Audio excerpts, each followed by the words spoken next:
त्याचं काय, आमची पिढी सगळी स्टेटसवाली. दिसत नाही. हा, जरा काय झालं की टाक स्टेटस.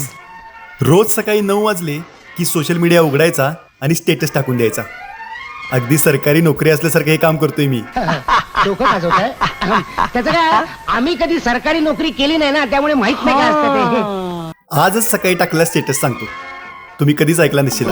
अगदी नवीन आहे. तेच पुराण ऐकून दाखवणार 2 तास. आले तुफान किती जिद्द ना सोडली, झेप घेतली आकाशी, स्वप्ने झाली पुरी, लढलो अन जितलो बी. बस बस, मला फी कधी दाखवताय? तुमची फी काही देऊया हो, पण पुढे काय केलं ते तर ऐका. काय केलं सगळं माहित आहे मला, पाठ झालं पाठ आहे. माझं. मग पुढचं कडवत आहे का? नको दुसरं सांगतो. नको, तुमचा बॉस बॉस निघालाय. ही बोंबलली माझी. आमच्या घरातल्या तुफानाला घाबरला. तुम्ही येताय ना? दुश्मन भी आलो, आलो. आजमाया, वाकून सलाम कर.